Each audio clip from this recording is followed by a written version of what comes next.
Najnovija evropska crvena lista ugroženih vrsta u obzir uzima oko 6.000 vrsta slatkovodnih riba, biljaka i ostalih organizama. Na evropskom kontinentu živi veliki broj autohtonih biljnih i životinjskih vrsta, nosioca dragocenog genetskog materijala koji čine biodiverzitet. On je veoma značajan za ljudsko društvo i ekonomiju. Međutim, ubrzani razvoj, zagađenje, postojanje raznih invazivnih vrsta, intenzivna poljoprivreda i prekomerno eksploatisanje prirodnih resursa u velikoj meri ugrožavaju biodiverzitet. Evropska komisija je usvojila strategiju od 6 tačaka za sprečavanje gubitka biodiverziteta do 2020. godine, pritom podstičući održivo ribarstvo, upravljanje šumama i poljoprivredne aktivnosti.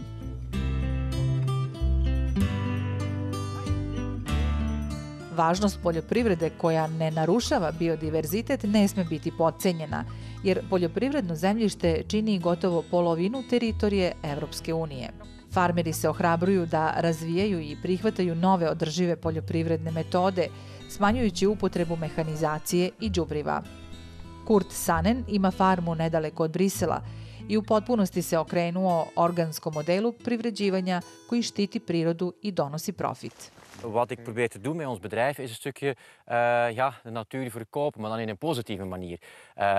Het mooie landschap dat je hier overal rondom ons ziet, wel, toeristen zijn erin geïnteresseerd. Wel, dat is een van de zaken die we doen op ons bedrijf. We laten toeristen komen om hier te overnachten en dat geeft ons ook een inkomen. Maar ook onze dieren die hier lopen, ook die kunnen een stukje het landschap verkopen. Met name het vlees dat we verkopen van onze dieren. Wel, de mensen zijn bereid om daar een bepaalde meerprijs voor te geven. Omdat het toch zeker in de natuurkwaliteit ook in het vlees te proeven is.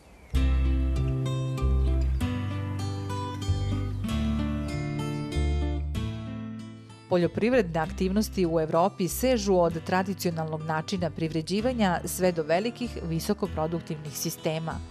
Koncentrisana upotreba mehanizacije, đubriva i velikog broja grla stoke smanjuje mogućnost za opstanak divljeg sveta. Mijn grootvader, toen hij aan het boeren was, dat stond toen aan het begin van de 20e eeuw. Midden van de 20e eeuw. En toen startten de boeren met voor het eerst kunstmest te gebruiken voor heel de intensificatie van de landbouw. En na hem is heel die intensificatie van de landbouw gekomen. En wat ik probeer te doen met ons bedrijf is een stukje het goede dat we hebben geleerd vanuit die nieuwe moderne landbouwtechnieken te combineren met de wijsheid die toch mijn grootvader had, hoe dat zij met het landbouw en het landschap omgingen en toch meer uitgingen van de evenwichten die er waren in de natuur en proberen toch ook respect te hebben voor die natuur. Ideja je da u budućnosti farmeri koji proizvode hranu istovremeno budu i partneri u zaštiti biodiverziteta, bez obzira na veličinu imanja i oblast poljoprivrede kojom se bave. Bogatstvo biodiverziteta pomaže održavanju visokog broja pčela i ostalih polinatora. Oni su izuzetno značajni za proizvodnju hrane jer oprašuju mnoge biljke i useve poput ovih na farmi oko 100 km udaljenoj od Valencije u Španiji. Lo que intentamos es hacer un ciclo que no sea dependiente de recursos externos.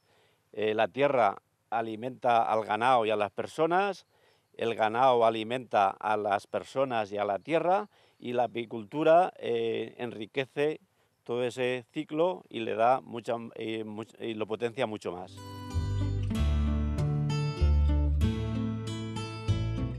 Ekonomske prognoze procenjuju da bi do 2050. godine investicije u biodiverzitet mogle vrediti najmanje $2 triliona godišnje. To znači da bi zaštita ugroženih vrsta sa crvene liste, poput 39% ugroženih slatkovodnih riba, mogla biti dobra poslovna prilika za Evropsku uniju. Na taj način korist ne bi imala samo priroda Evrope, već i njeni fondovi.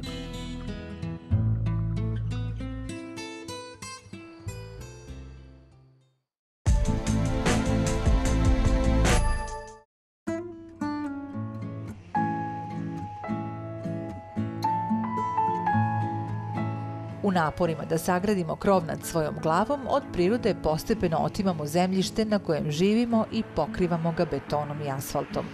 To je loše i za zemljište i za nas. Prekrivanje zemlje nepropusnim slojevima betona i asfalta neophodan je uslov svake stabilne gradnje kuća, zgrada, mostova, puteva. Međutim, na ovaj način se gube mnoge važne funkcije tla.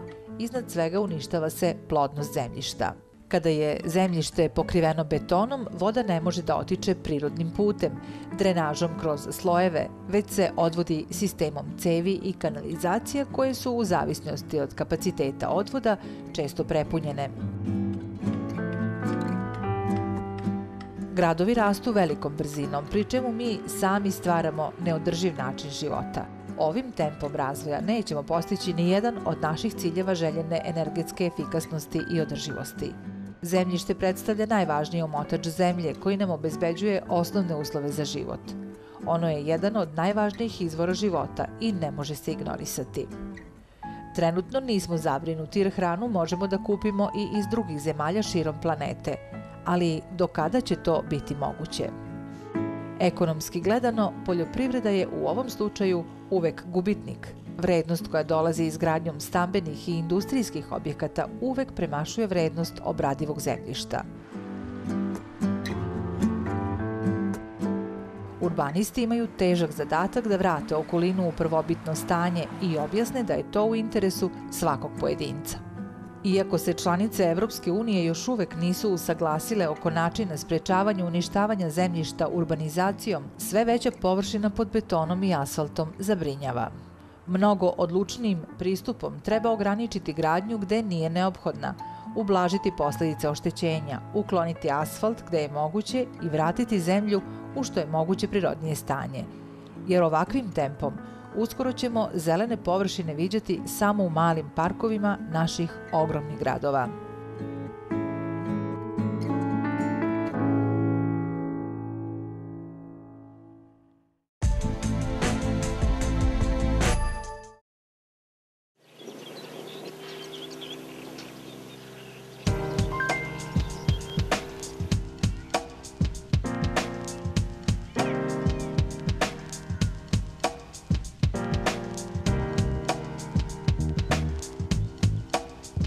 Prirodna baština autonomne pokrajine Vojvodine je izuzetno bogata i raznolika. Odlikuje se izraženim ekosistemskim, specijskim i genetskim diverzitetom. Na prostoru Vojvodine, smeštene na jugoistočnom delu Panonskog basena, nalaze se izuzetne prirodne i predeone celine, jedinstvene u ovom delu Evrope. Jedna od njih je i Park prirode Jegrička. Ovo zaštićeno dobro nalazi se na prostoru Južne Bačke i obuhvata tok rečice Jegričke, između kanala Dunav-Tisa-Dunav kod Despotova na zapadu i njenog ušća u Tisu kod Žablja na istoku. Dužina Jegričke iznosi 64 km, a park prirode pokriva površinu od oko 1145 hektara.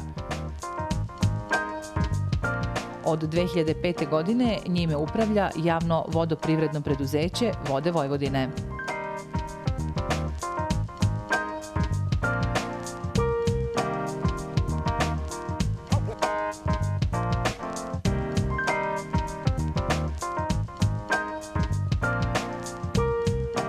Nekada su ovim predelima dominirale nepregledne bare, ritovi i močvare. Danas priroda ovog regiona pretežno nosi obeležja poljoprivrednog područja, dok su navedeni ekosistemi zastupljeni samo na manjim površinama. I pored ovih promena omogućen je razvoj i život specifične akvarističke flore i vegetacije. Na osnovu dosadašnjih istraživanja registrovano je 76 biljnih vrsta i 16 biljnih zajednica. Od retkih i ugroženih vrsta ovde su zabeleženi beli lokvanj, barska paprat, vodeni orašak i mešinka. Jegrička je bogata ribljom populacijom, a čine je 20 vrsta grupisanih u okviru 6 familija, među kojima dominira familija šarana. Najznačajniji predstavnici su čikov, štuka, smuđ i šaran.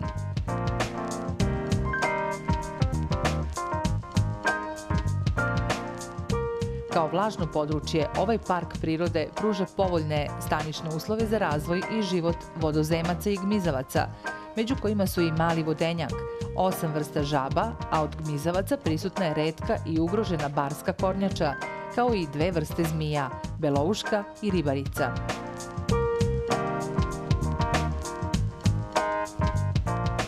Najznačajniji udeo biodiverziteta vodotoka čine ptice. Ukupan broj zabeleženih vrsta iznosi 198, od kojih su mnoge značajne u nacionalnim i međunarodnim razmerama. Veliki značaj faune ptica potvrđen je 1997. godine, kada Jegrička zvanično postaje međunarodno značajno stanište ptica, IBA područje. Na bogatstvo prirode utiču i brojne vrste sisara koji su na neki način vezani za vodu.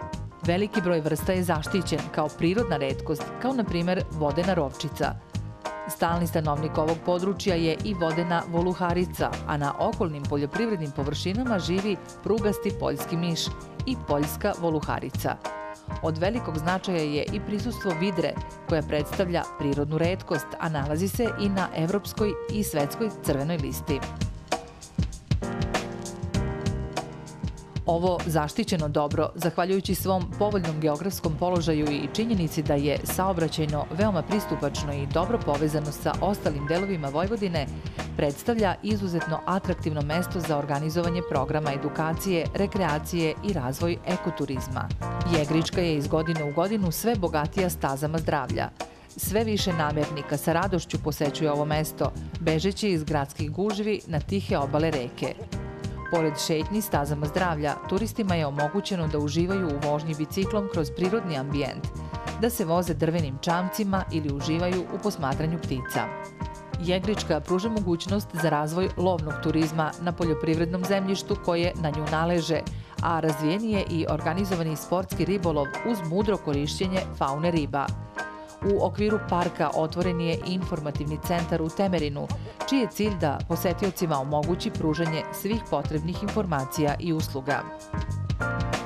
Park prirode Jegrička je područje sa bogatim živim svetom, očuvanim prirodnim vrednostima i prelepim pejsažima.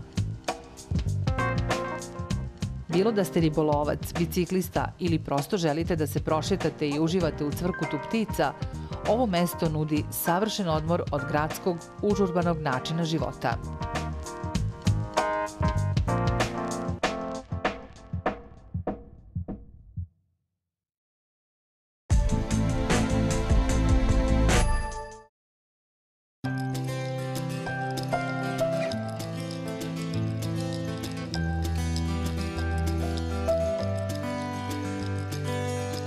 Prema proceni Ujedinjenih nacija, u svetu se baci čak 1/3 proizvedene hrane, što na godišnjem nivou iznosi 1300 milijardi tona životnih namirnica. Sa ciljem da se smanji bacanje hrane, francuski parlament usvojio je zakon kojim je obavezao supermarkete da doniraju namirnice koje nisu uspeli da prodaju. Veliki supermarketi biće dužni da potpišu ugovor s dobrotvornim organizacijama kojima će donirati ovakvu vrstu hrane. Ako neka pravna osoba odbije da se povinuje ovim odredbama, morat će da plati kaznu u iznosu od 75.000 evra. Distributerima u prehrambenom sektoru se izričito zabranjuje da neprodatu hranu proglašavaju ili je čak i čine nepodobnom za konzumaciju. Naprotiv, maloprodaja treba da spreči nastajanje bilo kakvog otpada, da hranu koja ipak ostane neprodata poklanja, a da onu koja više nije za ljudsku upotrebu daje za ishranu životinja, proizvodnju komposta za poljoprivredu i baštovanstvo. Ova mera samo je deo širih nastojanja da se smanji količina hrane koju Francuzi bacaju. Prema procenama, svaka osoba u ovoj zemlji baci i do 30 kg hrane godišnje. Ukupno, ovakva praksa Francusku košta 20 milijardi evra na godišnjem nivou, te je vlada odredila cilj da se bacanje hrane prepolovi do 2025. godine.